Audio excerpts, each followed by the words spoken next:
Hey there, everyone.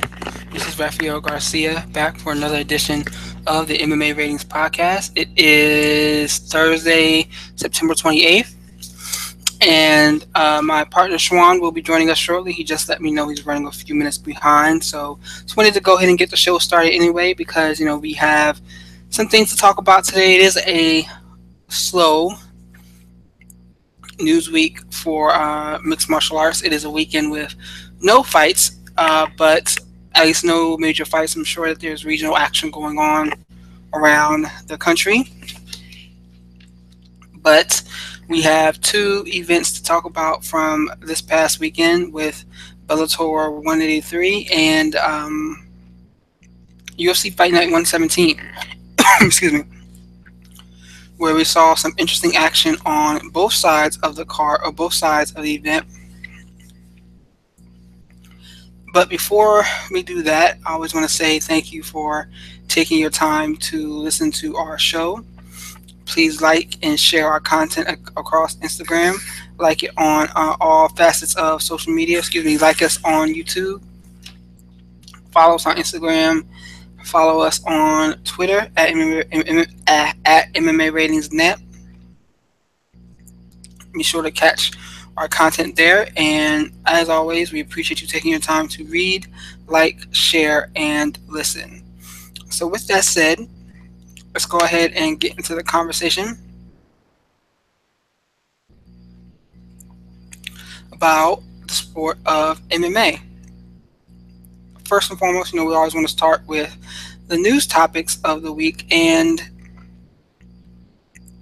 we got quite a bit to talk about because it's been quiet this week, but that doesn't mean some things still have not occurred.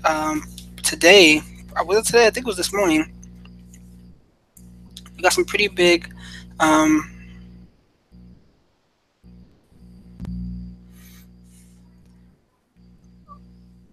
We had some pretty big. Schwan, you there? Yes, sir. How you doing, man? Do me a favor, turn your volume down just a little bit for me on your end. Okay. There we go. So make sure I don't want to hear the echo. But you joined in right on time because we were just getting started. So thank you for doing so. How you doing there, sir? Not too bad at all, man. Another day, just trying to keep it going. I mean, I definitely know the truth about that. You joined us right on time because we just started talking about news from this week, and I wanted to start with today being some very big fights announced with Dominic Cruz and Jimmy Rivera being announced for UFC 219, and Cynthia Calvillo facing Carla Esparza. Now, I have my own opinions on both of those fights, but I just wanted to hear what you had to say about them and your first impressions of these two very big and I think very important fights for both divisions. Well, in regards to Calvillo versus Esparza, it's the UFC. Every day, the UFC starts acting more and more like boxing. From the new weight divisions they're proposing to fights like this. In boxing, what you do when you have a prospect who has some burn and showing some talent and has kind of a following, you put him in with a former champion who's faded, maybe lost a step or two, and has is basically going to be outclassed. And you use that name to build your prospect because you can say, "Oh, my prospect beat the former strawweight champion, the former Invictus strawweight champion," and that's all they're doing with Esparza. I think this is a really, really bad matchup for Esparza. Cavillo should be the better wrestler. She's definitely the better grappler.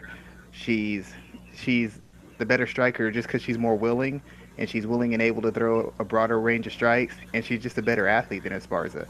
This is like just the worst case scenario for Esparza as far as matchups for fights go. And they're just doing it to basically build Cavillo, give her a showcase fight where she can put on an exciting, dominant performance and hopefully push her towards a top five ranking or maybe a title shot in another fight or two. Um, when I heard of this fight, I'm not gonna say I felt bad for Esparza, but this is a dangerous fight for her because even with her game plan of taking opponents down and grinding them out, that puts her in a dangerous spot with Cynthia. Period.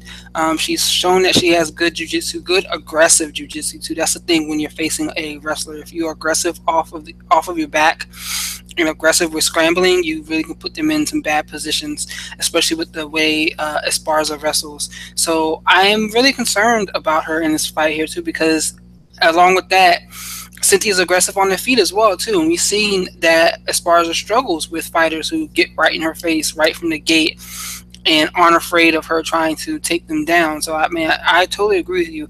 I think this is a fight to showcase Cynthia and really get her into the title picture to start off 2018. Yeah, I can't. I don't feel too bad for Esparza because she's the one complaining about how I'm broke. I can't get any fights, and since she said that, she's been pretty active. It's just this isn't a fight that, as you said before, it doesn't really match up very well for her. And since you're an experienced grappler, my opinion on Cavillo is lot of reason her aggressive jiu-jitsu from the back works is because she has that wrestling base that even if she gets in a bad position, she can create a scramble they can get her out of it and either work for a submission or go for control. Am I reading that wrong, or is that the way you would see it from the grappling Um, perspective? hmm. Because most grapplers don't have that heavy wrestling background, and she has got a heavy background, and she's at a camp notoriously built around lighter weight wrestlers. Yeah, that's definitely true. I think it's going to play into this case here. I think she's going. I think Esparza is going to have a hard time getting a takedown if she does. But I mean, to be honest with you, I don't even see her taking Cynthia down. I think Yeah, she's going to be making attempts at it, and she may press her up against the cage. But I think she's not going to be able to get the takedowns the way she's used to. you know, one thing I've actually thought about in regards to Esparza because the strawweight division, kind of like in a short period of time, has made huge jumps, leaps forward. Because as you know, the people who were dominating the division weren't in the tough house like Joanna, Claudia Gadelia, Jessica Andrade, some of the other girls out there, Casey, Courtney Casey, some of these other Cavillo. None of these women were involved in the Ultimate Fighter to determine who was going to be the champion. And it seems like that was almost a whole era ago because at that point, Carla Esparza was the alpha female. Her wrestling, her combination of ground control and ability to ground and pound and look for submissions was pretty much unmatched. She essentially went through the whole tournament and the final untouched. And within like what, a year and a half, 2 years, not only did she get dominated by the champion, but even against fighters who are on the fringe of the top 10, like 12 or 13, even those fighters, even when she wins, she's not able to finish. She's not able to get clean takedowns. Even when she gets takedowns, she's not able to keep anybody down. It seems like in the span of a year or two, she's been totally left behind. Kind of like when Forrest Griffin said at one point, all you just had to have some skills and be tough to compete in the Ultimate Fighting Championship. Now you have to be a certain level of athlete, and it seems like within a year and a half, 2 years, it went from Carlos Esparza being the chief example of what skills, a smart game plan, and pressure could do for you to someone who's been basically outmoded in that time frame. It's like I can't think of anybody in the top 10 who wouldn't give her a lot of trouble, and I can't really think of anybody in the top 15 who wouldn't give her a lot of trouble, if not beat her on any given day. So, if you were Esparza's coach, what would you do to get her prepared for this fight? If I'm a Sparza's coach, I, I guess basically I'm gonna try and try to put deliberate pressure. Basically, when Cavillo fought Pearl Gonzalez, the fight with Pearl Gonzalez showed me that Cavillo doesn't like pressure. Same thing with the fight with Calderwood. She doesn't like pressure. You can pressure her if you're willing to block or walk in on her shots. She likes to move around. She likes to have free space. Her footwork's not very good, so you can actually press her and back her down into the cage, and you can get takedowns. You can get your hands on her. You can get takedowns on her. You just have to have deliberate pressure, and you have to be willing to walk through a little bit of fire, have a tight guard, walk in on her, and just press her back. You're going to get hit a little bit. You're going to have to take some shots to the body, but you can pressure her. The thing is, I don't know if Esparza has the mentality to do that because she really responds badly to getting hit, in my opinion.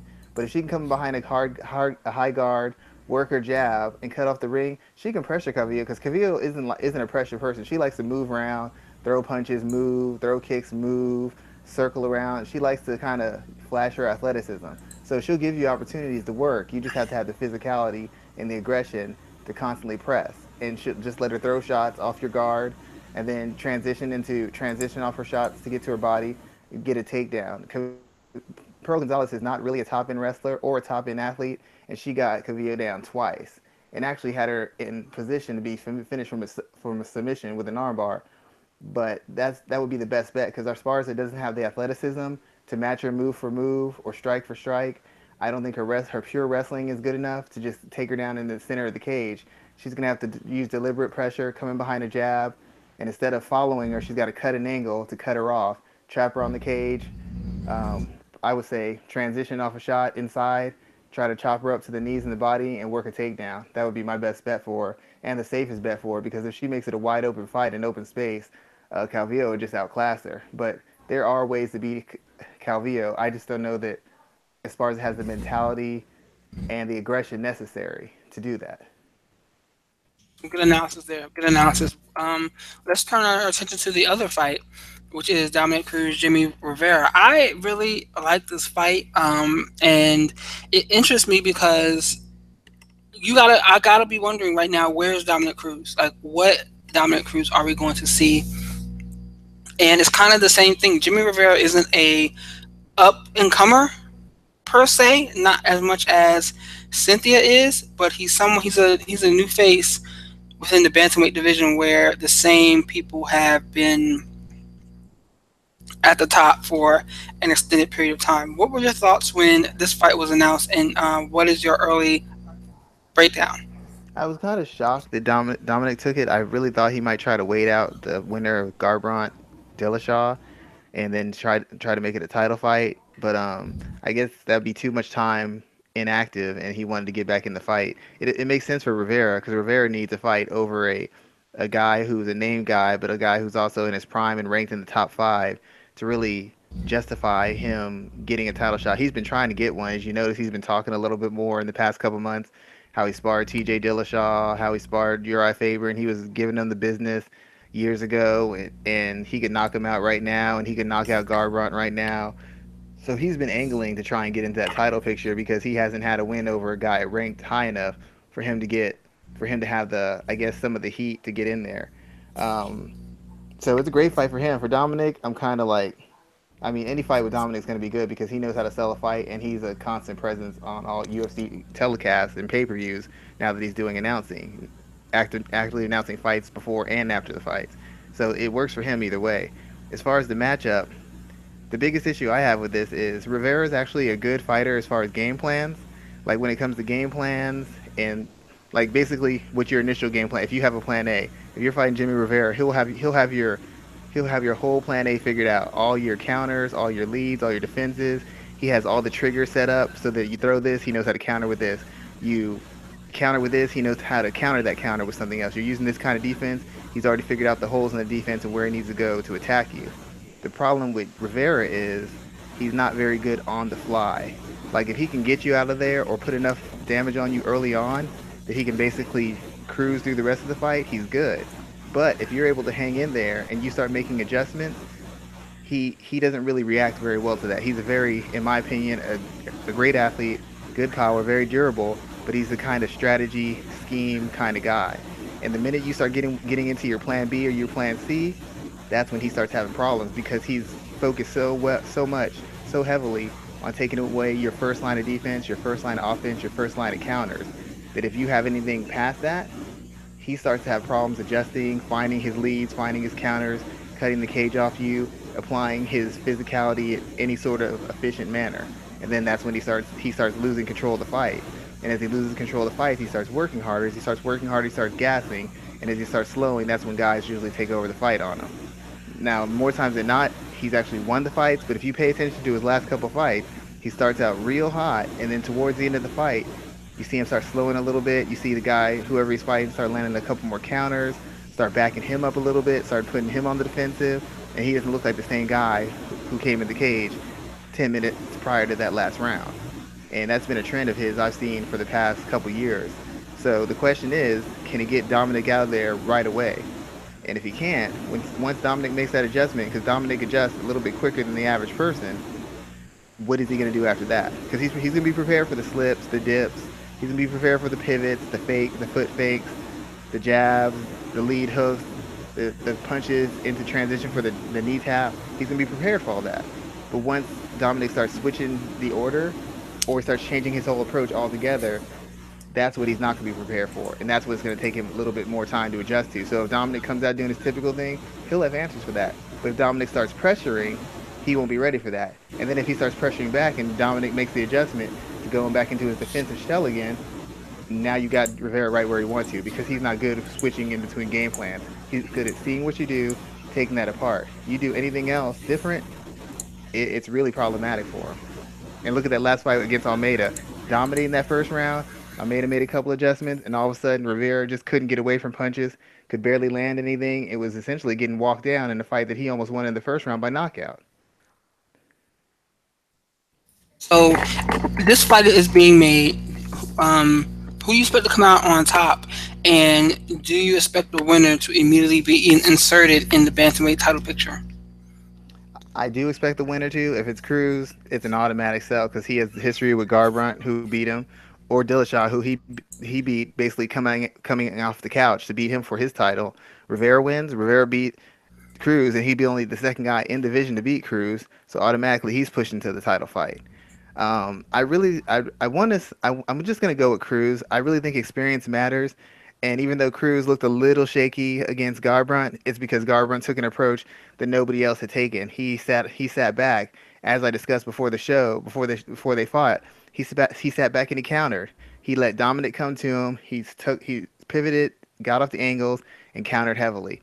I don't know that Rivera has that kind of skill set. I'm not saying he can't do it in the midst of a fight, but for him to actually just sit back and pick somebody apart, I don't know that he has that kind of discipline. I don't know that he has that kind of shot selection as far as the all-round strikes or the footwork necessary to pull that off. I more than likely think he's going to come out and try and do what he normally does, which is put something on his guy and win the fight that way. So I'm thinking that Cruz's experience and his versatility is going to end up being the difference because the one thing Cruz does is he knows how to think on his feet, he knows how to make adjustments, and he knows how to work through tough spots. And that's actually a skill that most fighters in the UFC don't haven't showcased at a high level. And I think Cruz has it, and I think that's going to be the difference. He'll make some kind of adjustment, and once he does, that's when the fight's going to start turning his way. It just depends on how soon does he make the adjustment. Because I think this is going to be a 3-round fight, if I recall correctly, which gives it doesn't give him as much time to work. But like I said, I think he should make that adjustment a little bit quicker and be able to turn the fight in his favor. Okay, okay. I always appreciate that breakdown there. Let's talk about another fight that was announced today.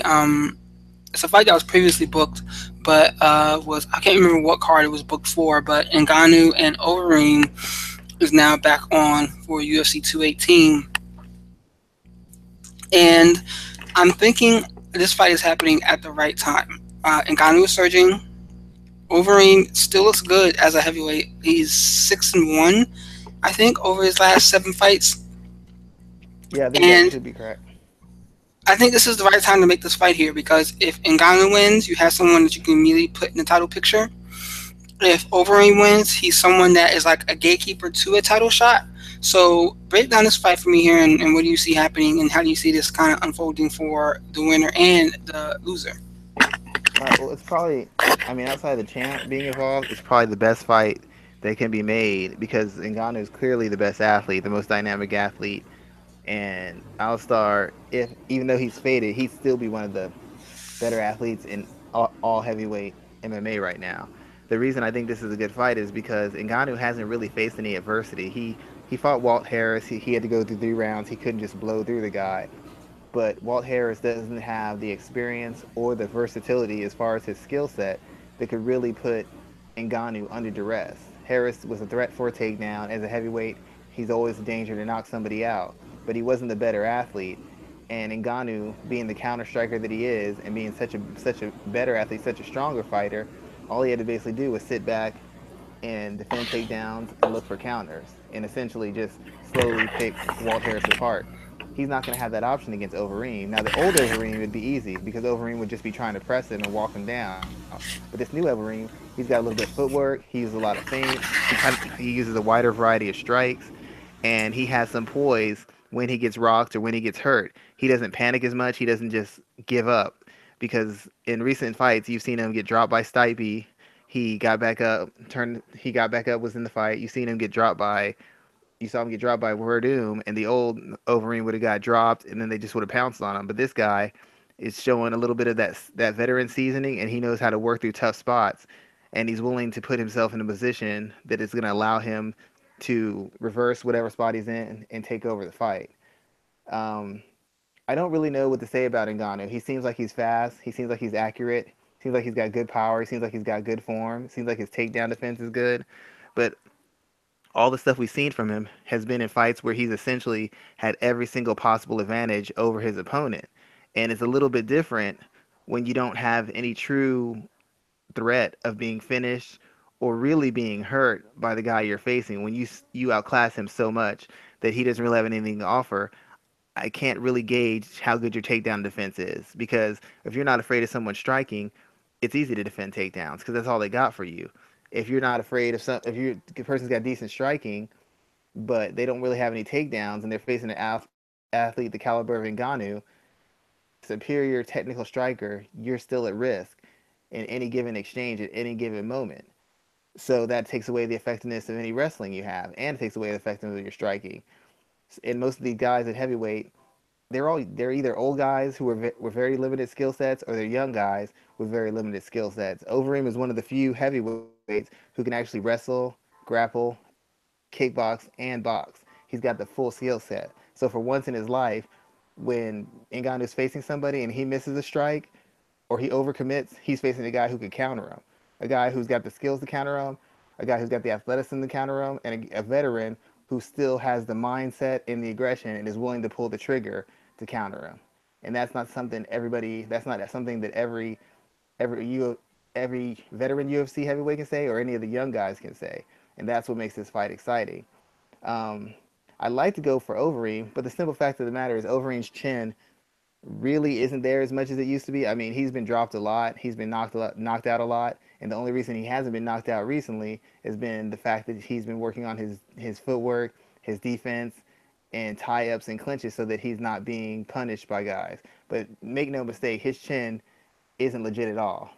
The opposite end of that argument is that nobody knows what Ngannou's chin really has. You've seen him wobble by jabs before, but we've never really seen a guy tee off on him, and we don't know how he reacts when he's really getting the wood put to him or he's been in a bad spot. For all we know, he might crack, he might quit. We don't know because he's never been put under any serious pressure.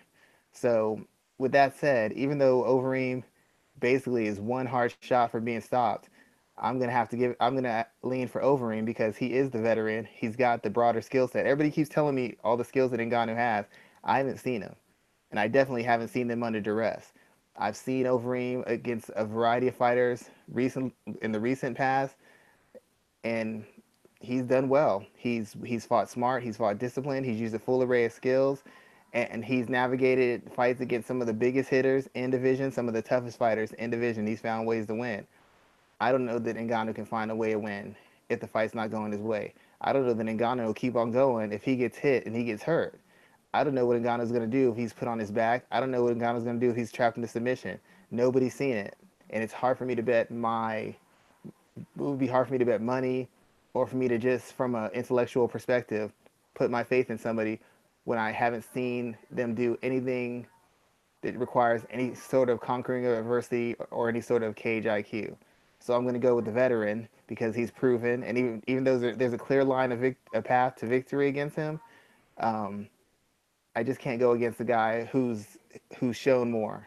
I just haven't seen enough from Ngannou for me to buy in. I know he's a great athlete. I know he hits hard. I know he hits fast. But what else do I know about him? That he has great defense, based off of fighting who? That he's good at submissions, based off of fighting who?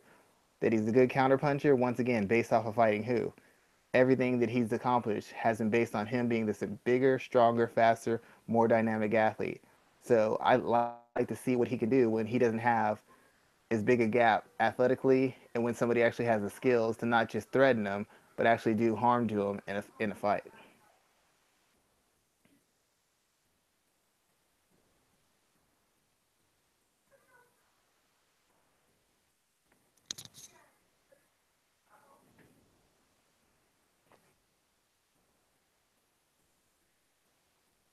But yeah, as I said, it's a good matchup. I'm glad they finally made the fight.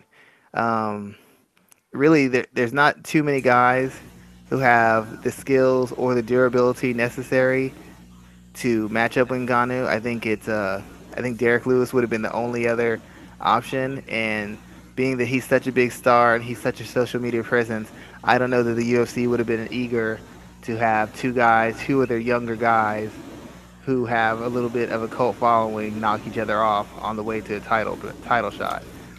Being that Overeem's been the most recent, was he? No, he's the second and most recent title challenger. It's a good fight. If he can walk through Overeem, then whether he wins in an exciting one-sided manner or he wins in a tough competitive fight, either way, that would be the best win of his career, and it would be a win against a guy who's essentially for the past year and a half, 2 years, been walking through everybody else in the heavyweight division. So that instantly punches his ticket and shows to people that the hype is real and that he's ready to challenge for a title shot. Now, that will be if he wins. If he loses, it's not terribly damaging because Overeem is one of the best heavyweights of all time. He is one of the most skilled and most well-rounded heavyweights of all time, and he's one of the best athletic heavyweights of all time. So losing to him, even at this stage, isn't something to be ashamed of. It isn't something to be embarrassed of because Overeem's given many of the elite heavyweights of past and present defeats on their record, or if nothing else, they had to have hard-earned victories over him. So losing to Overeem is no shame. The biggest question I have for either fighter is with the contract negotiations going on with Stipe, even if either guy wins, I don't know what that means as far as their next move. If Overeem or Ngannou wins, they're essentially next up for a title fight with the champions in contract negotiations, which means that they're going to have to sit out for an extended period of time to wait to see when or if Stipe comes back and how long. Then once he comes back and signs the contract, how much longer do you have to wait before he's prepared to defend the title? What sucked is I said some really insightful shit right there a second ago, but I realized my mic was still muted. But what I said was that it surprises me that you're picking Overeem. I expect the picks to come in on what's his name, Ngannou's Ngannou, side. Yeah, I expect a lot of the picks to come in on that side, especially with seeing how Overeem has been stopped as of late. But it's interesting to see that you decided to go with Overeem here at this point in time. I think it's going to be pretty interesting to see how this fight does break out. if you think about it, he hasn't been stopped by guys who are just pushovers. I mean, when he got stopped by Travis Brown was still one of the best heavyweights in the world. When he got stopped by Ben Rothwell was still one of the best heavyweights in the world. And even in getting stopped against those guys, he had extended moments of success. He was out slicking Rothwell and pot shotting him. When he fought Travis Brown, he dropped Travis Brown. He had him close to being finished when he fought Travis Brown. And even in his loss against Stipe, he put Stipe on his butt and had him in danger with a submission. So in no fight, even in the fights he's been stopped in, he hasn't just been outclassed. He hasn't just been walked over. And when he got KO'd, it wasn't by just light taps. It was guys putting a lot of heat on him, and that's what stopped him.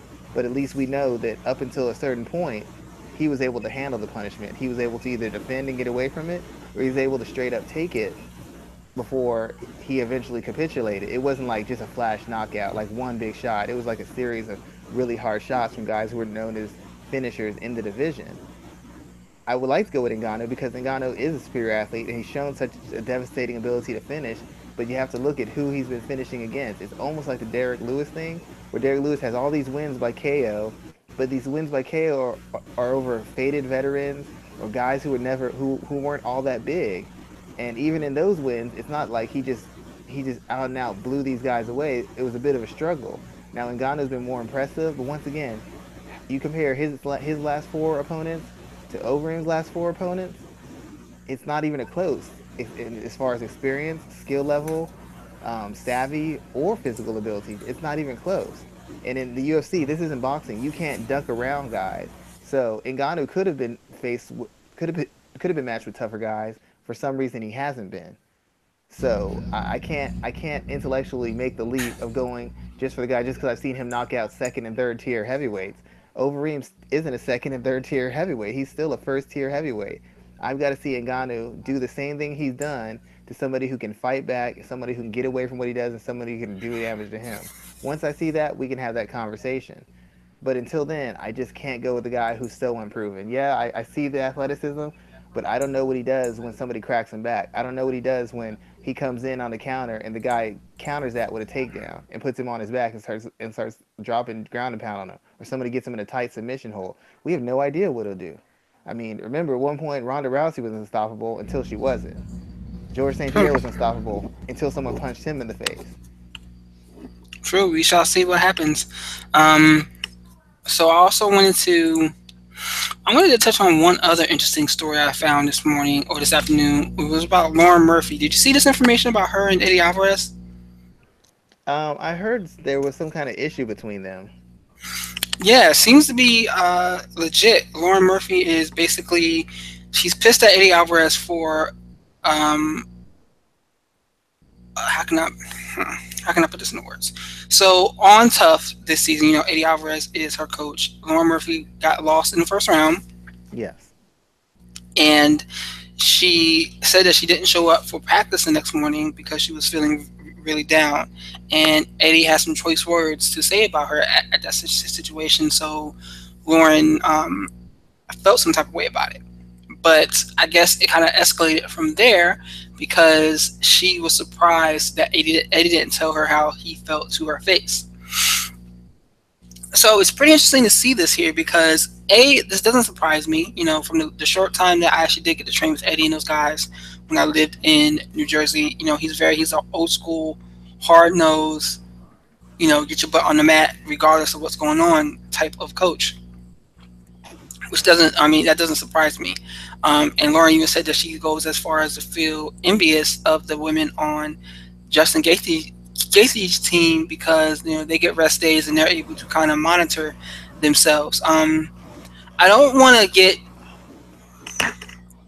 I don't want to say sexist here or anything like that, but listening to what she's saying about how emotional she was after losing that fight and reading the piece on MMA fighting about the situation, they use the word emotional like 5 or 6 times. Is this being? I think this has the potential of being painted wrong because she's a woman and he's a male coach.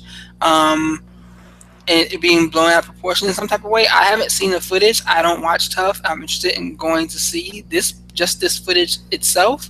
But what are your thoughts on this situation here? Is this something that should be looked at, or is it just more reality TV for reality TV's sake? Well, I have a couple thoughts. The first thought is she said she was jealous she wasn't on Justin Gaethje's team, correct? Yes. Well, Justin Gaethje, if you watch the show, which you don't, so if you watch the show, Justin Gaethje said he ran people through skills, a little bit of sparring, a little bit of grappling, and then he had everybody sit down with him and his coach, and they interviewed them, and I think they might have had a psychologist too. I'm not quite sure, but they interviewed them to see where their head was at, if they were 100% committed, if they were mentally stable and strong enough to be in a very pressure-filled situation on top of fighting professionally, on top of a pressure-filled situation of being on national TV and being recorded nonstop and not being with your normal camp, not being around your family, not having those safety nets and safety valves to release pressure or catch you when you fall, when you have a bad performance, a bad day of training, or whatever else might go on. So, based off of Justin Gaethje's own assessments, based off what I've seen, unless they switch things around, he picked the people he felt had the best mind, the best personalities, the best temperament towards fighting and fighting successfully in this specific instance. So, as much as she may feel jealous of the girls on Gaethje's team, based off of what Tough has shown us, she didn't pass the necessary requirement for him to pick her because a lot of what he picked was based off of a mentality, a personality, a vibe, and how they carried themselves and how he thought they would carry themselves moving forward in the competition. Secondly, this really does have a chance of getting out of hand as far as how it paints Eddie Alvarez, but it's because some people were going to say he's picking on her, he's bullying her, he's not understanding of how to coach women, he's not understanding of how to support women, and they talked about this on Tough Talk yesterday, and I'm gonna highlight a point that Michael Bisping said himself. If it's about everybody being treated equal and being fair, then and you want to be treated fair and get the same money and all that kind of stuff. He didn't say this is the part I'm saying. Everybody wants to. We're just as good as men or better. We should get paid just as good as men or better. We want to compete in the same sport. We want the same opportunities. Then once you start getting into a situation where you're requesting somebody make an exception on your behalf, that becomes problematic. And I don't mean problematic in that you can't prefer a certain kind of coach. You can, but when you go on Tough, you have one or two choices. And the fact of the matter is, you don't get to choose your choice, your coach. You get whoever picks you. And Tough has had a history of shows where guys have said such and such isn't a very good coach. Such and such didn't give me enough attention. Such and such didn't talk to me the way I wanted to. Such and such didn't act in a way that was professional for a coach. We heard men say that about Rampage and Rush Rashad. We heard people say that about Cody Garbrandt, about Ken Shamrock. We had people who had issues with Matt Serra's coaching. We had people who had issues with Matt Hughes' coaching. We had people who had issues all the way around. There is nothing new about that. That's really how it goes because you didn't pick this coach. You might not like their coaching style. You might not like how they talk to people. You might not like their points of emphasis as far as their philosophy and their strategy. But you don't have any control over that. You have to deal with the cards they've dealt you, and that's essentially what happened. It's nothing more. It's really no different because if you look at every season, somebody has a problem with the way they were coached. Oh, he made me fight first. Oh, he made me fight last. He picked me 12th. He put me in this position. His game plan was stupid. I don't respect him as a fight. I don't respect him as a fighter. He doesn't know how to coach. If anybody who's seen an episode of Tough knows that happens. That happens every season. Every single season that happens. It never fails. Doesn't matter what kind of coaching staff they bring in. Doesn't matter who the fighter is. Feels disrespected or unappreciated or abused by a coach in the way they're training. Think about Conor McGregor when that guy lost and he said, "Get off your effing back." And he tore that guy a new one, and he was saying how the guy quit, the guy wasn't meant for this, the guy had this, he shouldn't be involved in it. I mean, that happens. That's a regular occurrence. It happens. And that's why not every coach is for every fighter, not every fighter is for every coach. I don't really think it's that big a deal. She didn't like how Eddie handled things. That's normal. That's in business. That's in other coaching sports. That's in that's in fighting. That's no different. Anybody who pays attention to other sports knows this is a common occurrence. In football, I'm sure Cam Newton doesn't always agree with his offensive coordinator. I coach girls basketball. There's the girls on the team who hate me because I keep telling them to play a different way than the way they like to play. Their other coaches them. That's just normal. And I don't think it should be made into a big deal. But depending on how Lauren Murphy frames this, it could become a big deal. That being said, there were other girls on the show who said they liked Eddie Alvarez. They like to be talked to. They like to be given it straight. They don't want punches pulled. They don't want back massages. They don't want comforting. They want to be told what it is. They want to be told what his opinion is, and they want to be told straight up, and they like it that way. Maybe Lauren Murphy isn't one of those people who likes it that way. That's not a matter of sexism. That's a personal preference, and we all have them. I don't think it is a big deal, but I could see how it could be turned into a big deal depending on how it's framed. And my last point is, if Lauren Murphy wins her fight, do we ever get to find out about this issue she has with Eddie Alvarez? Because the people who win very rarely say, "I don't like my coach, and they didn't handle me right, and I didn't like how they talked to me." Because if you win, then it's like, he pushed me, he called it straight, he cracked the whip on me, and I had to perform.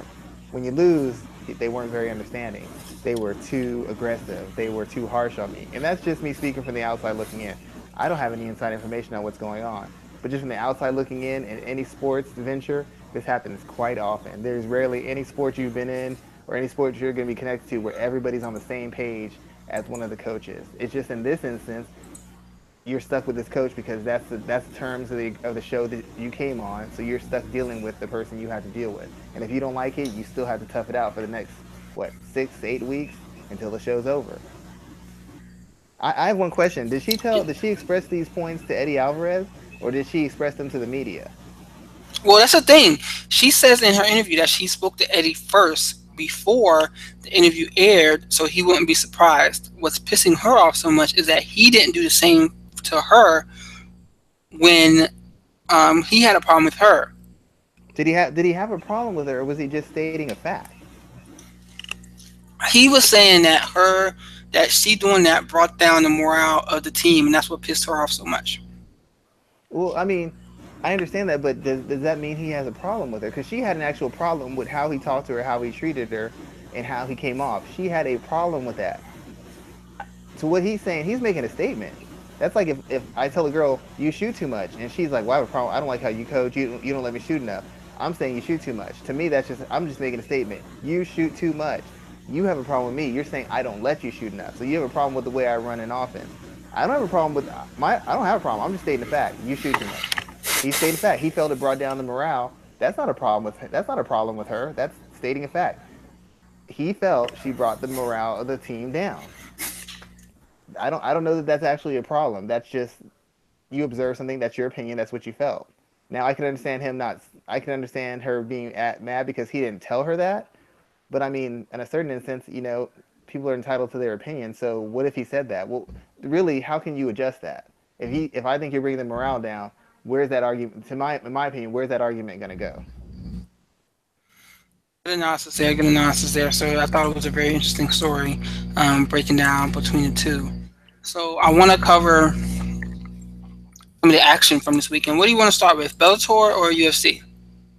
We can start with Bellator. Oh, before we get into this, let me say before because once again things can be framed. I don't dislike Lauren Murphy. I actually think she's very intelligent. I don't know why they don't have her working as an analyst. Like they have a lot of active fighters working behind the desk or working calling fights. When I saw her on Tough Talk, she was very measured. She communicated excellently. She made a point. She had an interesting story, and she was able to break down her own fight. What was a very emotional loss, and break it down cons- in a very technical and strategical manner, covering both bases, saying what she did wrong technically, what adjustments that girl made strategically that threw her off, how she had prepared. She was very concise in what she was saying. So I thought she was excellent. I put on Twitter, they need to put her on a desk, even if she's a current fighter. They need to get more people like that, more women getting more run as far as being personalities and getting to showcase other aspects of their skill set. In her case, it'd be talking about fights, breaking down fights, and assessing fights. But and like I said, I'm speaking from the outside looking in. I like her. I like her as a fighter. I like her. I would love her as an announcer. But I don't necessarily see the issue. To me, it's just a matter of preference. And if you want to say that he didn't tell her the problem, okay, you can say that. But once again, that doesn't come down to a sex issue. That's just a personal preference issue. If I'm in a situation similar, in situations I've been, if they're as close to that as possible, it doesn't bother me because people can say what they want to say. They can have their opinion. They have the right to have their opinion. I'd rather not know the negative stuff unless you're saying something that's going to make the situation better. We don't need to have a conversation any further. So I'm not trying to bash her, but just from my perspective, I don't see why it's being made into such a big deal when literally every single year someone has a complaint about their coach. That goes without fail. That happens every year, and it happens in every sport, and it happens in every aspect of life. Somebody has a problem with somebody who has authority over them with the way they run things. That's just normal. Good thoughts there. Good thoughts there. But let's start with Bellator first. And 183 was an interesting card. I wrote about this for ratings this week, where we saw two UFC competitors go lose their bouts. Another one in Roy Nelson. But before we jump into the fight card itself, let's talk about the jump from Bellator to from the UFC to Bellator. There was a time where you thought that anyone coming from the octagon to the six-sided cage would be considered a title contender and would be thrown in right at the top of the heap. We're past that part now. We're past that point now where we see Benson Henderson and Lorenz Larkin have a combined 1-5 record. They could easily be 0-6 if you look at that one fight that Henderson won. Who else? Roy McDonald looked great coming over. Roy Nelson had a good fight. Ryan Bader's a champion there.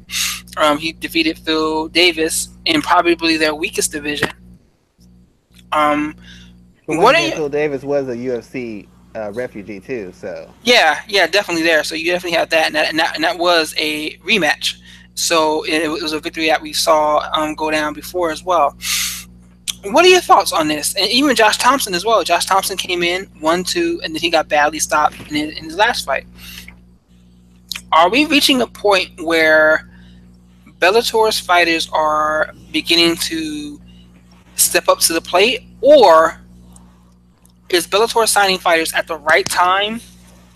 Are they signing the wrong fighters at the right time, meaning that they're signing fighters like Henderson and Larkin to where their fighters can get big wins and look good from them, or are they paying top dollar for fighters that can't, who aren't who they once were when they were in the octagon?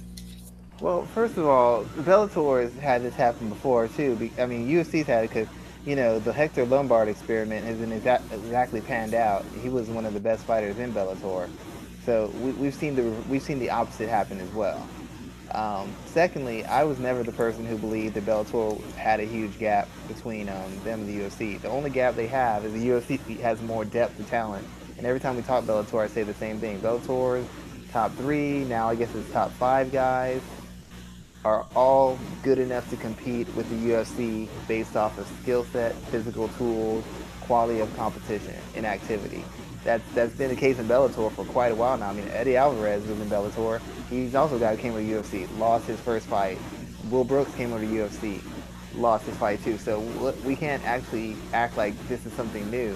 The thing about it is everybody treated Bellator as a second tier organization, but that's only when you look at it from a very elitist point of view. That's if you assume that the UFC has the best fighters just because they have UFC in front of fighter. And I've never been one of those people who's thought that because I mean just the nature of what I do when I write and what I do on the side with fighters is looking at people's actual fight games, looking at their strategies, looking at their techniques, looking at their counters, looking at their game B, their plan B, their plan C, their cage IQ, their durability. I look at all that. So when I looked at the top guys in each division, I didn't see a huge gap. I didn't see guys in Bellator who couldn't come over to the UFC and at least put a couple wins together. I didn't see anything like that. So to me, this isn't much of a shock. And in all the fights that Benson Henderson has lost, he came in at welterweight fighting a guy who could probably be top 10, top 7 welterweight in the UFC.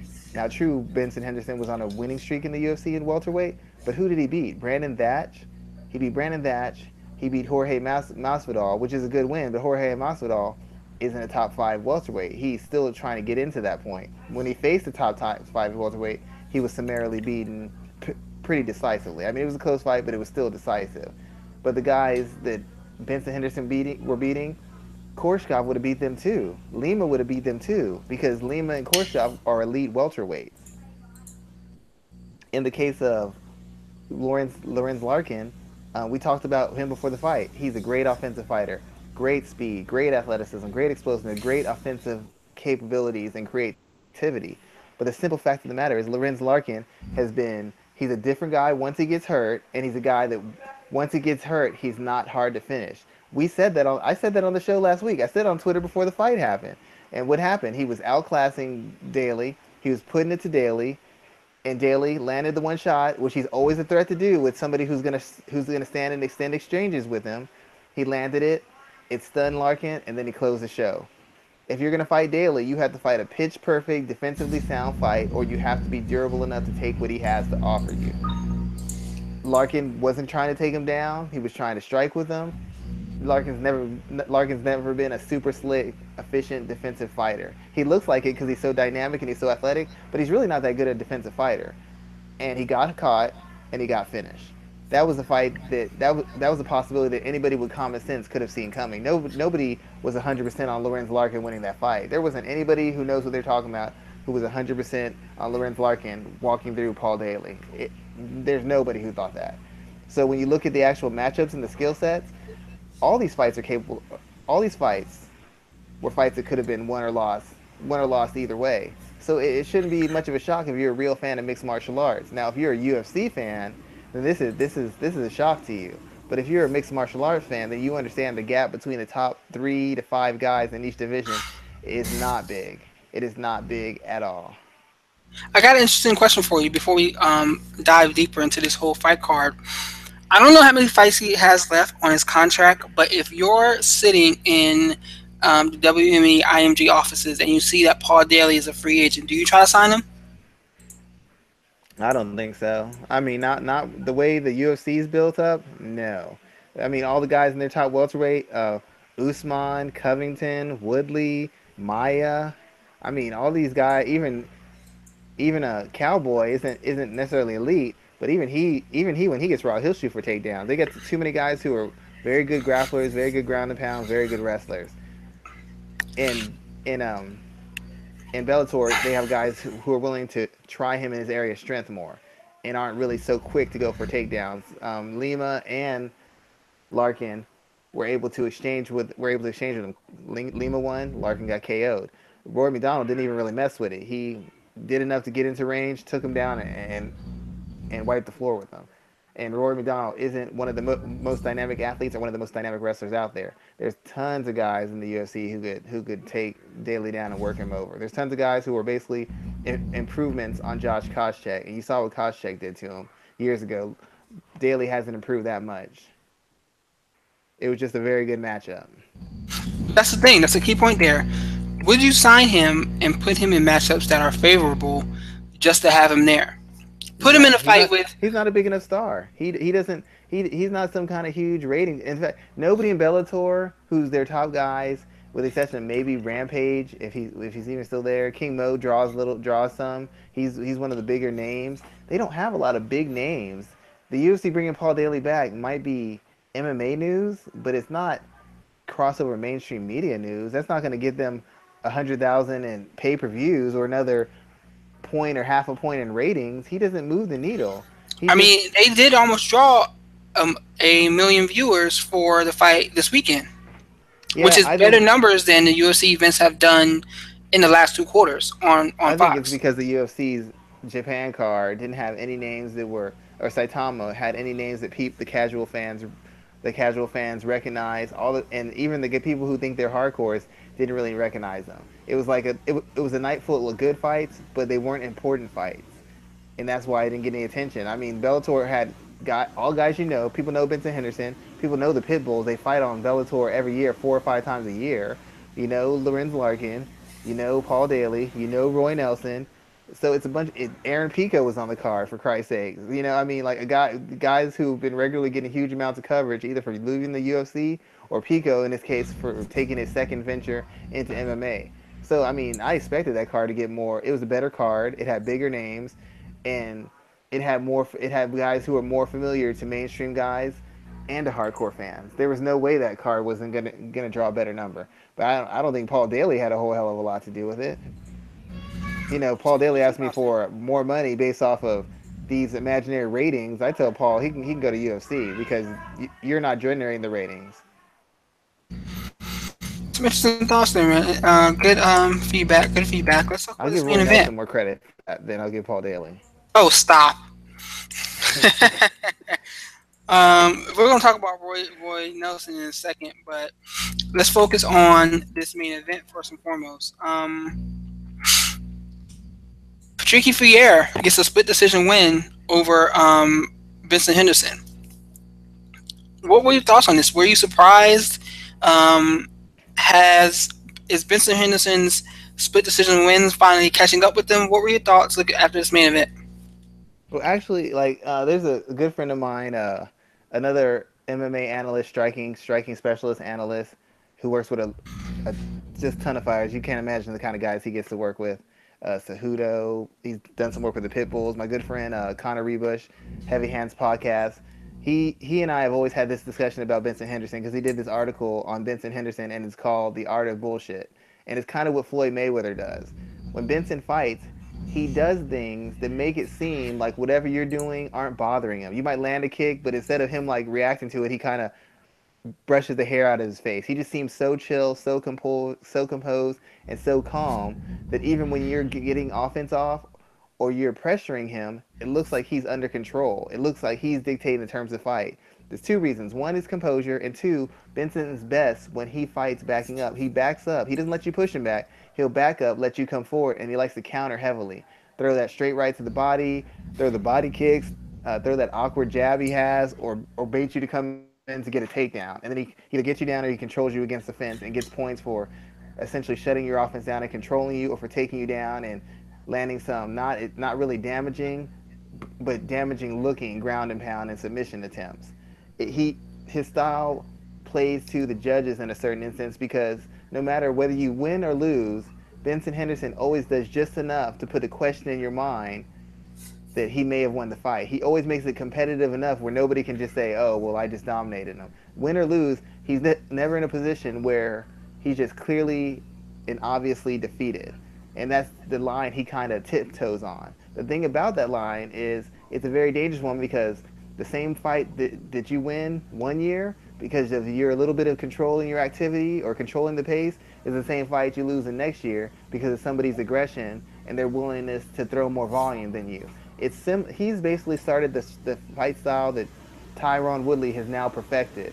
And I would use that fight against Damian Maia as a chief example of that. That fight could have gone either way because Maia was pressing, Maia was throwing more, he was attempting like 20 something takedowns. He's essentially making the fight, and Woodley was not making him pay with counters off of every time he attempted a takedown or every time he threw a strike. He wasn't countering consistently or aggressively. He was picking his spots now that we know now because he was injured, but he was picking his spots. And it could have been easy for a judge to say, this guy's backing up. This guy's against the cage. This guy's pressing. This guy's throwing the more punches. This guy's landing more punches. This guy's attempting more takedowns. He's the one winning the fight. It's easy. A judge could have easily made that. And Tyron Woodley could have lost, and he would have been like, he didn't do anything to me. He didn't take me down. I landed the heavier shots, and he would have had an argument. But when you play with the judges' cards like that, you're always going to be one step from winning, one step from losing because you're basically leaving the fight up to interpretation. That's what Benson Henderson does, and fortunately for him, he'd always ended up on the winner side of that because guys wouldn't ramp up the volume, they wouldn't do the aggression because they were afraid of getting taken down or controlled or whatever. As of yet, guys haven't been afraid of that. Against Korshkov, the fight wasn't even close. That wasn't even a question. But against Chandler, even though Chandler started off hot, eventually Chandler stopped being able to do the things he wanted to do. He was less effective in the last rounds than he was in the first round, and that gave the perception that Henderson was taking over. And the thing that's been hurting Henderson now is now he's just not getting the calls. He's been winning 50-50 fights, and he had a 5-year streak where the coin always landed on his side, and now he seems to be on a 2-year streak where the coin seems to land on the side of his opponent. And he's not doing anything wrong. I can't even say he's fighting bad fights. Um, it's just the judges aren't favoring what he's doing now. I don't know if the judges don't appreciate it. I don't know if they've caught on to it. I don't know if they just favor a guy who's seemingly more aggressive. But whatever it is, it's starting not to go his way. So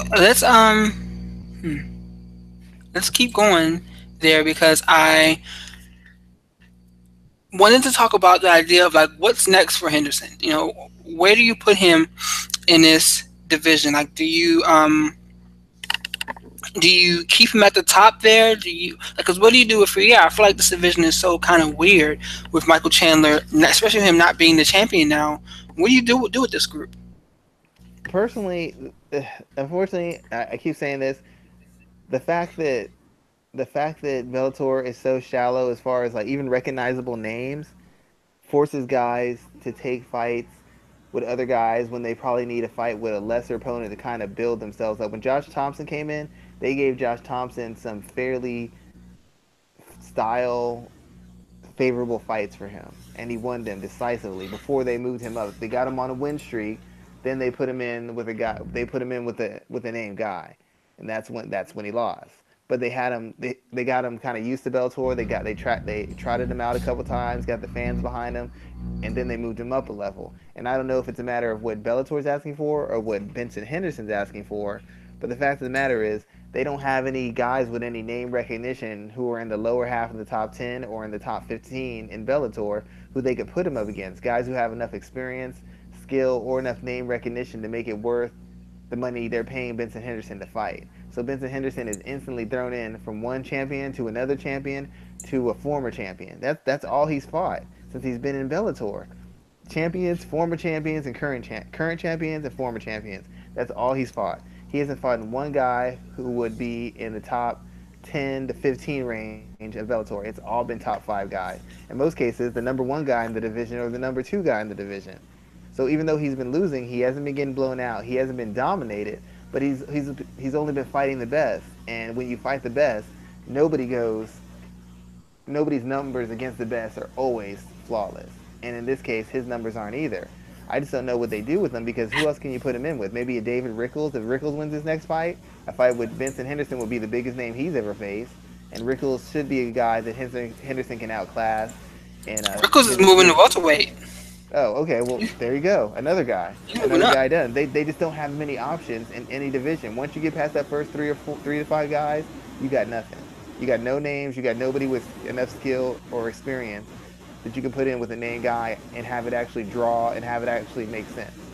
So they're trapped by their own model of not having enough depth in any division. That's why you have Hmm. Strauss versus Pitbull or four times, and Strauss versus Karan three times in 2 years. There's no reason for fights to happen that often, even a competitive fight. But when you don't have anybody else to match up against your names and against your elite guys, what do you do? Even Lorenz Larkin. First he goes in. First fight is against a champion. Second fight is against a guy who challenged for the bet, who was like ranked number three in the division. I mean, there's not even a chance to acclimate. All they do is throw you in with their best guys. Best guy, best guy, best guy, best guy.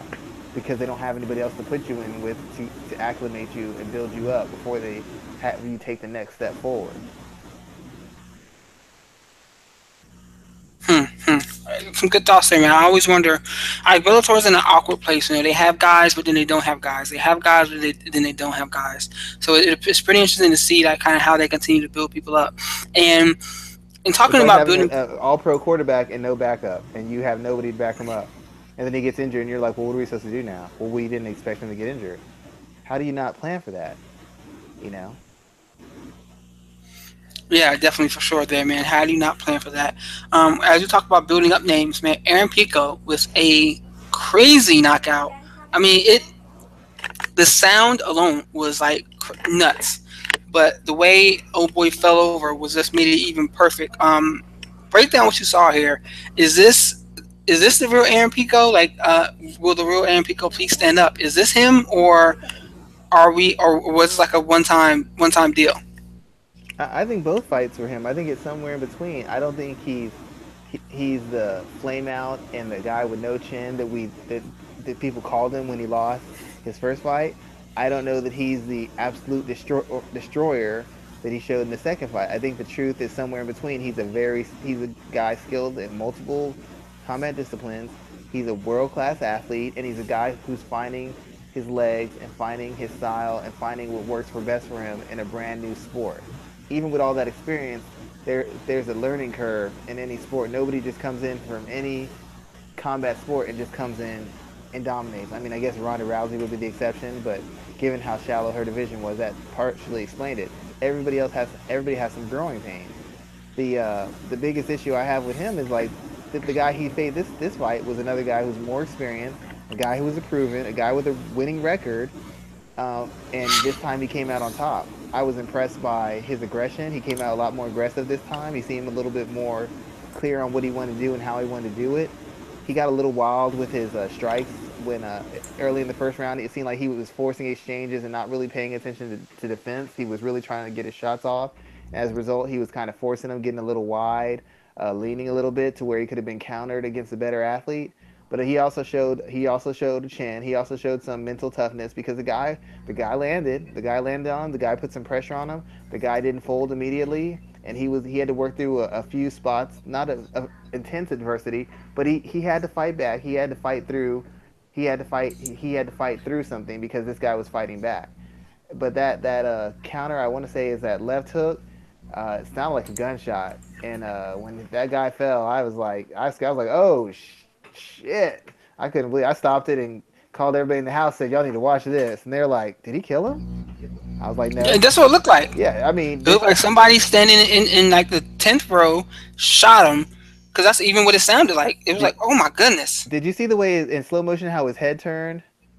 Yeah, like, the weirdest thing is like the angle he threw it at was like it wasn't a shovel hook, It was kind of like but a it half hook, kind of, half uppercut, kinda. yeah, yeah, it came at that angle where it just caught him just perfectly to put him out. Which is another thing I wanted to comment on. The guy came in with a kind of high tight guard. So instead of throwing the shots wide or trying to throw them straight where the guy could put his guard together and he'd have to punch through the guard, he kind of took a slight angle with his straight right that he clipped the guy with before, and that put him that got him off balance and hurt him. And then when he threw that hook, knowing that the guy had that high tight guard, Instead of trying going with an uppercut where he could have been countered if he missed, instead he kind of half uppercut, half hooked it, and kind of sharpened the arc of it so it would come right in between, the guard and clip the chin. It's really hard to adjust the line of delivery on your strikes like that. And I know that guy isn't a world class opponent, but doing it real time and making those sort of adjustments in punching technique and placement show that this guy isn't just the typical mixed martial arts fighter. That's something you see from a veteran who's been in and kind of learned the craft and learned how to operate around things. Aaron Pico's able to do that because he's actually a fairly high level boxer, and he knows how to make adjustments on the fly as regards to his striking. And you saw that he came out gunning offense, offense, offense, getting in exchanges. Then once he realized this was going to go a little bit, you started seeing him pick his shots, and how he's delivering the shots, sitting down on his shots a little bit more, putting more power into it, and that's when he put the fight away. So Pico's got a high upside. He's a world class athlete, and he's almost world class in two different sports. But even though he's world class in those things individually, it still takes time and adjustment to acclimate yourself to a sport like this. And unlike the other guys who are fighting guys who are 1-3 or 5-11, he's fighting guys with winning records. He's fighting guys who are active. When he in his first fight, he fought a guy who looked like he belonged in a full other weight class than him. I think that was also part of the problem. But Pico, he's obviously for real, and like I said, he's a prospect, but he's fighting guys that he probably shouldn't be fighting until his third or fourth fight, and he's fighting them in his first and his second. So I admire his faith in himself. I admire his confidence and getting right back in there instead of, you see Ronda Rousey lose, she was out for like a year. Pico had a lot of pressure on him, and he comes back, what, 3 months later against another tough guy with more experience than him? I mean, you just have to applaud that sort of moxie and that sort of guts and that sort of courage. And I will admit he looks a little wild, he looks a little rough, but you can see the fundamentals of the world class wrestling. You can see the fundamentals of the high level boxing. And I think the more he gets comfortable, the more and more you'll see from him is regards to his technique and how effective he's going to be. I just hope they don't fast track him. They need to just give him 3 to 5 fights working with this kind of caliber opponent. Let him kind of find his identity and then move him up another level. He's a potential star for them, and they don't need to burn him out taking any more crazy chances with him. So, what would you do if you were him? What type of fight would you put him up in next? I'd go with the same kind of guy, like a guy who maybe has a winning record 9-5, 7-4, 7-3. A guy who's got skills, a guy who's got experience. Because I mean, at this point, anything else is going to be a setback for him. He's clearly determined to be a little bit on a faster track than the average prospect. So you just find him guys who can test him in different areas. Find him a guy who's a little bit hard to hit, who knows how to move around the cage a little bit. That's where the fighter development comes in. You don't just throw him in with anybody who's got a good record. You put him in with guys who are going to test different aspects of his game. Find a guy who can handle his power. Maybe not a guy who's a big puncher, but find him a guy who, when he hits him, that guy's not going to go away. Find him a guy who's going to make it hard for him to land his shots. Find a guy who might be able to wrestle with him a little bit. Find a guy who's got some athleticism, so he sees what it's like when he can't just dominate with hand speed and explosiveness. You just get him used to the sport, and you get him used to different individual traits or techniques or weapons, so that he can put that away into his computer file, and add that to his skills or his experience that he can lean on when he moves forward and he starts facing guys who are great athletes and great grapplers, who are great athletes and great strikers, who are great wrestlers and great athletes. When he starts facing the guys who have 3, 4, 5, 6 of the skills, he's already been in certain positions, so he's ready to handle them. A lot of it is just experience and knowing what to do under duress, and you learn how to do that by facing them against a wide variety of opponents who can test them in multiple areas. You don't think it works? Look what they did for Stephen Thompson. That's how they built him out. That's how they built Max Holloway out. So by the time Max Holloway faced the elite guys, he was ready for it. He had faced every single style, every single skill set, every single physical skill set. There was nothing that was going to shake him. He was as good as he's going to be, and he was either going to take the next step or he's going to just go to the back of the line. The similar thing needs to be done with Aaron Pico. We already got the loss out of the way, so there's no pressure about losing. We just need to work on him getting familiar, getting comfortable, and being tested in different key areas. I like what you said about already having the loss out of the way. 'Cause I think that that's key, and not having that pressure on him now. So, I definitely think he's a special fighter, and I like what I saw. I love the fact that he, forced himself to get back in there and get back in there soon. That takes guts. We have champions who are like, oh, I need to really think about what I want to do with my life, and he's just like a humiliating loss. I mean, that was worse than Eddie Alvarez's loss to Conor McGregor. First shot and then submitted. Hmm. Against a journeyman. That's humiliating. So, and he said, you know what? Fine, I'll take it. He owned it. Showed up at the press conference, did all the interviews, came back. He dropped the weight class, came back in, was in a was in a bit of a tough fight, and came out victorious. That's championship medal. He may never be a champion, but that's the kind of mindset and that's the kind of faith you have to have if you ever want to have any hope of being a champion. True, true. Is there anything else that stood out to you from the Bellator card? It was nice seeing Roy Nelson. He actually looked a little bit better. He was using his takedowns more. He was actually ground and pounding. Had he done this in the UFC, there's about two fights that he lost on decision that he would have won just off activity alone because he would have been landing strikes. Derek Lewis, if he would have thrown anything on the ground against Derek Lewis, he would have beat him. In his last fight against Volkov, if he would have thrown any consistent ground and pound, he would have won the fight. But he didn't do it for some reason. This fight, he seemed like he was in a little bit better shape.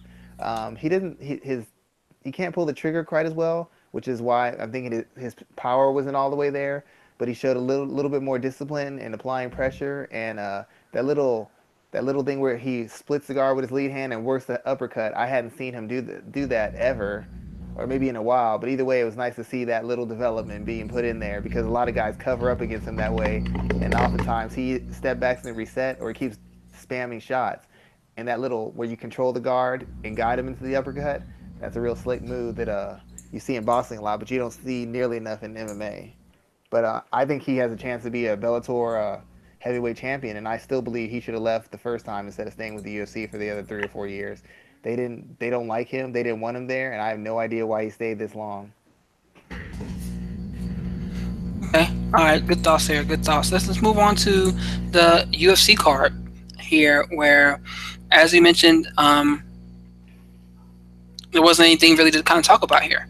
Open St.Pruex submitted Yushin Okami via Von Flue choke, and I think that that's kind of the big story because it's like, what the hell? How does Okami get caught by that? But Yeah, I've heard look, people saying there was a fix. There was a fix in there. Maybe he just took the easy way out because he didn't want to get knocked out by a guy who's like 40 pounds heavier than him. but looking at that fight there, what do you take away from that main event? Not much you can take away from it. I mean, first of all, even though it was the main event, it was actually the co-main event because the fight before it was clearly better contested and had better caliber of fighter in it. It got Ovin St. It got him paid. He got 50,000 for the finish. He got another win, so what he's on a 2, 3 fight win streak, so that's great. But it didn't prove anything. I mean, we already know where he stands in the light heavyweight division as far as the elite fighters, and I mean, that's all you can say about it. It didn't tell me anything I didn't know about him. It didn't show me anything I didn't know about him. It went pretty much the way we thought it was going, and that's pretty much all you can say about it. So let's talk about the real main event then. Jessica Gadelia and Jessica Andrade and Claudia Gadelia fought in the hell of a war, um, where Andrade got the win. How do you look at this fight, and tell me, what do you do with these two women going forward? First thing, after because I worked with a Gedalia's team a little bit before when she fought Carolina Kovacevic, and after the fight we talked about the following week, and I'm not sure if you remember this, but I said, in my opinion, I said what she needs to do is take another fight or two with lesser fighters, girls who are on winning streaks, but lesser fighters, lesser athletes, lesser fighters, so that because I know she's changing up her style a lot, she's adding a lot of new things. As you notice, her boxing was a lot cleaner, her footwork is a lot cleaner than it was when she was with Pedinaris and Nova and Yao. So she's adding different things, she's working different philosophies, different strategies. And my logic is you always want to face lesser people who you can actually be in a live fight with, but you can work on refining the skills you're adding. Because just because you added the skills and you worked them in the training room doesn't mean that you have them down completely when you're in a tough fight, when you're under a lot of pressure and you're under duress. That's when you're mastery of the skills really gets showcased. So what I was hoping was that she'd fight maybe Tisha Torres, Beck Rawling, fight Felice Herrig, somebody who was tough and could test her in key areas, and let her really see how well she had her footwork down, how well she had her poise down, how well she had her counter punching down, how well she had her jab down. Find out the highs and lows of each technique and each approach she's using, and how to find that middle ground where she can be effective, but also maintain her gas tank and maintain her line of defense against competent fighters. But instead, her and her team decided they were going to go fight Andrade. And I still thought she could beat Andrade. I feel she's a better athlete.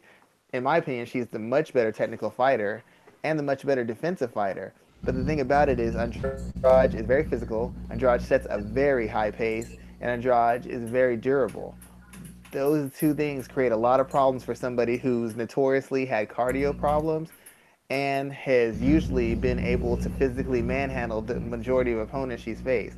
She faced a girl who she wasn't able to just ragdoll, intimidate with her punching power, and just outclass with athleticism.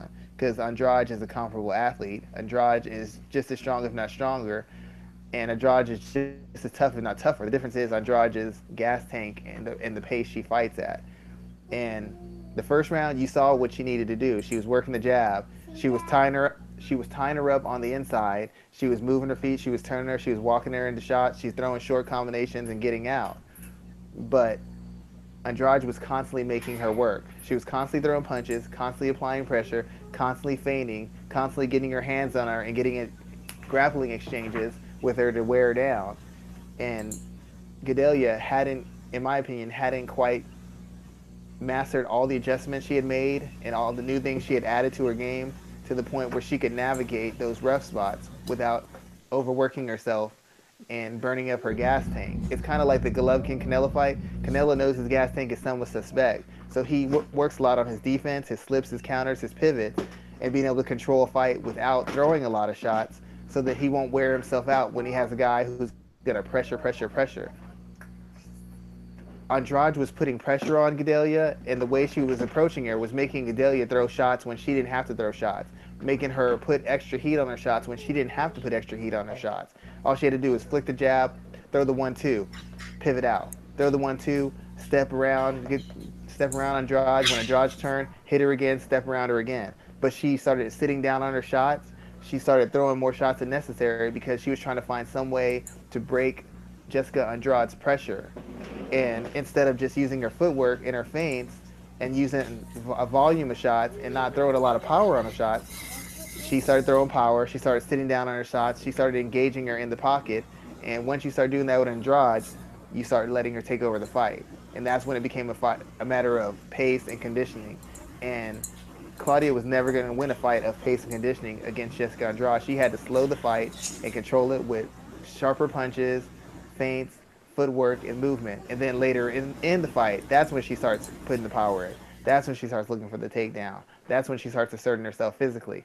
But she went for it too early, and that's what essentially determined the fight. She went all in early in the fight, wasn't able to close the show, and Andrade slowly took over, and then started just manhandling her and beating her up through rounds 2 and 3. So And it not just sorry, just to say this, I did a piece called "The 10 Steps to Victory" for Claudia Gadelia. If anybody wants to look it out, and everything I'm saying now is the same thing that I said prior to the fight, and I went into great detail in writing about that because I understand exactly how Andrade's game worked, and I understand exactly what she's trying to do. She's not super technical, she's not super slick, but the thing is, Andrade is a fully formed fighter. She's had a lot of fights. She knows what her best tools are. She knows what her best weapons are. And even though her fight style isn't super technical, her style is very strategically sound and intelligent. And it's all based on making you feel like you're threatened by her constantly being in your face and coming forward. It's kind of like what Mayweather did to McGregor. You're throwing all these shots to keep her off you.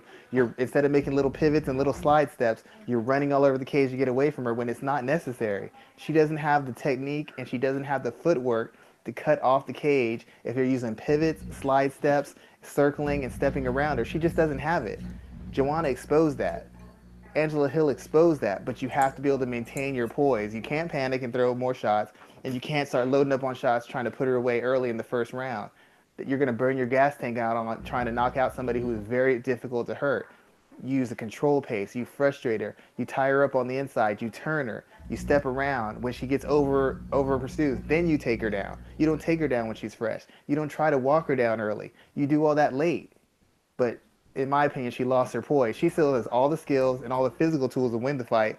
What she lacked was the mastery of the subtle points and a little bit of the cage generalship necessary to outclass her because she has all the tools and all the skills. It's not even close when it comes to tools and skills. But the thing is, Andrade made her fight her fight. She couldn't stay poised enough. And people are going to tell you it's cardio. I don't think it was the cardio. I think it was staying, not sticking with the game plan. And that's how I viewed it from the outside looking in. I didn't work with them on this fight, so I don't know what they did specifically. But from the outside looking in, it looked like she had the right game plan, and then she slowly getting away from it. All the way from attempting that guillotine, which she shouldn't have done, to sitting down on the shots and throwing real heat in the first round just because she was landing on Andrade so much. She started turning up the heat. You don't turn up the heat on somebody like that. You don't turn it up until late in the second round, early the third, when you got your lead and you've outclassed her, and now she's got to make a rush to turn the fight around in her favor. That's when you turn up the heat. She did it a little bit too early. She didn't pick her spots appropriately, in my opinion, and that's what cost her the fight. So, did you see anything from either one of these two women that makes you believe that they can defeat Joanna Jacek? Um, I don't. I really think Claudia, since she's a much better athlete, I think she showed skills that would enable her to beat Joanna because she really could have beaten Joanna the second fight. She just fought a really stupid fight. She just was trying to. She just assumed she would take her down and finish. That was her whole game plan. I'll take her down. I will finish her. And then when she took her down, she couldn't finish. She didn't have anything else. She wasted all her energy chasing takedowns, hanging on the cage, getting elbowed in the head and knee to the body, trying to fight for takedowns that weren't there. She wasted energy, and then she got walked down. Given the improvements she's made in her skills and with the superior athleticism, I'm always going to think that she's a live dog against Joanna because the biggest advantage Joanna had over her was the footwork, the volume, and the pacing. If you get to a point where you have your defense and your counters sharp enough, you can take advantage of that volume by countering heavily, especially when you have that much advantage in power and speed. The thing about it is her gas tank, and seemingly she has a lack of poise. When she is in complete control of a fight, it seems she gets away from the game plan and overexerts herself trying to get control of the fight. And that was what killed her against Joanna in the first fight. It killed her with Joanna in the second fight, and it killed her against Andrade in this fight. As far as Andrade goes, she didn't show me anything I haven't seen from her in the past 2 years. She just puts you under duress. She puts a lot of pressure on you, and she forces you to throw a lot of shots in the hopes that she can drag you into an exchange or she can wear you down because you can't maintain that pace. The reason it didn't work against Joanna is because Joanna did what Claudia should have did. When she gets in the pocket, you tie her up. You tie her up, you turn her, and then you exit. And as you exit, bam, bam, bam, 1, 2, 3, kick. You exit on strikes, frustrate her, and you get back out. And every time she closes that distance, you tie her up, you turn her, then you release, and you start landing strikes again. You chop her up on the way in, you chop her up on the way out. When she gets to where she wants to get in, you tie her up so she can't do anything, and then you escape, and you start making her pay again. Jessica hasn't changed her game. Her game is the same game she had 2 years ago. It was the same game she had 4 years ago. It's like little changes, but she hasn't done anything dramatic enough for me to say that she beats Joanna. Her footwork still isn't good enough to get her in position consistently for takedowns. Her defense still isn't good enough to get her in position consistently for takedowns.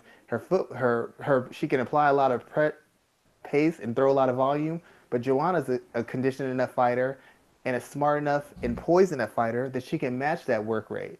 She can match it and exceed her in the footwork. So she can keep turning her and she can throw just as much volume. The only difference is Joanna can slide step, pivot, and step around Andrade for 5 rounds straight and match her. She can't match. She won't ever ramp up the power trying to get her out there. She's just gonna keep scoring the points, keep frustrating her, keeping her off balance, and keep on winning rounds to unanimous decisions. So I don't think Andrade is any closer to beating her than she was, and that was only like a year and a half ago, year and a half ago. Claudia is a lot closer to beating her than she used to be, but once again, with a loss like this, now she's at least if Joanna wins, she's another 2, 3 fights away, and that's if Joanna stays in the division. 2 more fights, she surpasses Ronda Rousey's win title defenses, and then she said she's dropping to she's moving up to what, strawweight? No, flyweight. She's moving to flyweight anyways. So I mean, in the next 2 fights, Claudia would have to beat probably Andrade again and somebody else to even be considered to get a shot at Joanna. I don't think it's realistic at this point. I think she's another 3 fights away from a shot minimum, unless somebody else wins the belt. If Rose wins it, it'd probably be Andrade and then Claudia. But if Joanna wins it, I don't see how she gets another title fight before Joanna drops and moves to another division. Hmm. All right. I like that. I like that breakdown there. I think both of these women are both interesting, but I don't think either one of them becomes a champion while Joanna is still around. They need her to move up to 125, and I think that she's going to do that sooner rather than later. What else stood out for you on this card here? I'm trying to think. I didn't really have a lot on the card. The biggest fight I was really paying attention to was the women's fight because I just thought it was one of the best fights they had in the year, and they didn't disappoint. It was one of the best fights of the year. Um, that was pretty much the fight I was most focused on. I saw the other fights, but it wasn't anything that I was really enamored with or just had to take notes on. I was really just in there for that one fight. That fight was pretty much why I watched the entire card. Hmm. Interesting there, Mel. So before we go, as always, I want to talk about what are you working on this week. What do you have that's coming out for your sports coverage in the next couple of days? I really don't have anything coming out in the next couple of days. They've announced a lot of fights, and they had another lot of fights already. So for MMA ratings, I'm already breaking down Poirier, Pettis, even though it's like about another month and a half away. I'm actually doing another breakdown for Brunson and Machida. I'm already kind of getting those, finishing the final touches on them. I'm actually trying to do things a little bit in advance, just so if I need to make any last minute change or adjustment, I have the freedom to instead of rushing to meet a deadline and maybe missing out on a key piece of information that could help a fan or anybody else who wants to know more about a fight. So I'm trying to do it a little bit in advance. And there's so many fights they keep announcing that it kind of gets hard to pick and choose which ones to really go in on. But everything I've got coming up is going to be probably at least 4 weeks to 6 weeks away. So I got some time before I have anything that I know. Oh wait, excuse me. I have one thing coming out on Combat Press about it's about analytics. I did a similar piece on MMA ratings, but this piece I'm doing now is kind of talking about the bias for and against it. Recently, I had an incident with a former MMA fighter slash coach on Twitter. Danny Castillo works for the Team Alpha Male, and he had some issues with a person like me who's advising coaches and fighters on what they should do when I don't have a back when I don't haven't actually competed in actual fights. He felt that I don't really have a right or a place or anything I can contribute to a professional fighter because I am not a professional fighter. And so I'm kind of discussing the what people who do what I do bring to the table and why they're a valuable part of mixed martial arts competition. I actually tried to get him on the show, but he felt some kind of way about me questioning some of the decisions the Team Alpha Male makes in the corner. He felt kind of offended by that, so he didn't want to. He was like, "You're questioning our cage IQ," and I'm not gonna lie about it. I think they've done some curious things in the corner for their fighters in certain fights. They're good camp, but they do some things that kind of confound me a little bit. And he seemed to take offense to that, so he refused to come on the show. But Well, I tried to get him on. I mean, hey, we can't please everybody. Yeah, Can't yeah. I please mean, everybody. you really can. I kept trying to explain to him like coaches who actually coach fighters and world class fighters come to me for this. I'm not searching them out. I'm not telling them I'm a fighter. And I was trying the thing that I was really concerned about was I was trying to be polite and professional because I'm kind of when it comes to talking to fighters, I'm representing the show, which means I'm representing MMA ratings and the other sites I write for, Severe MMA, Combat Press. I don't want to disrespect people because they are doing a job. It's a tough job. I don't do the job, and I have a lot of respect for them. So I'm trying to toe the line between making my point and not totally getting run over by him. So I wasn't going to try to argue with him. I'm trying to get him to understand my perspective. Like people who are ranked people come to me for advice because I see something that they find value in. It doesn't mean I think I know what you're going through because I don't. It doesn't mean that I'm right all the time because it doesn't. It doesn't mean I have had this experience because I don't. I'm just telling you from a strategical and technical point things you should look for, things you should watch out for, things you can do. It just so happens that like 95% of the time I'm right because I know what I'm talking about, and that's why they come to me, and that's why I said he should be on the show. I'm like, you can come on as a fighter and a coach, and you could talk to me. And he's like, what would I talk to you about? Well, we could talk about the value that a guy like me has when other fighters and professional coaches come to me for advice. And you could tell me why you wouldn't do that. I could tell you why they do it because I've had the conversations with those guys as well. But he felt upset because I said they might have a little bit suspect. Basically, long story short, to just close this up, Yari Rodriguez is working with Team Alpha Male. I said it'd be good because he could work on his grappling and his scrambling and his defensive wrestling. And somebody goes, "Oh yeah, they're a really good camp. They're a really smart camp." And I was like, "Well, their cage IQ seems to be suspect. Sometimes they've done some really weird things in fights." He took that to heart, and I guess I understand why he took it to heart. But I've said things against other people, and we've had a discussion about it. He got kind of offended by it, and it was all fine. It's all good. He's entitled to his opinion, but I was just trying to make a point and have a conversation. I thought we could continue this conversation on the show in kind of a longer form instead of going through 140 characters where things could be misinterpreted or mistaken. As far as an insult or questioning of someone's uh, accomplishments or knowledge. I was just trying to Well, further the conversation and see if I could learn something from a different perspective and hopefully share it with our fans, but it just didn't get to that point. So I tried to get him on the show, but that's what the next piece I'm doing is about, trying to explain the value and the bias against people who do what I do for combat sports athletes. well, play nice because we don't want this guy to show up at your house.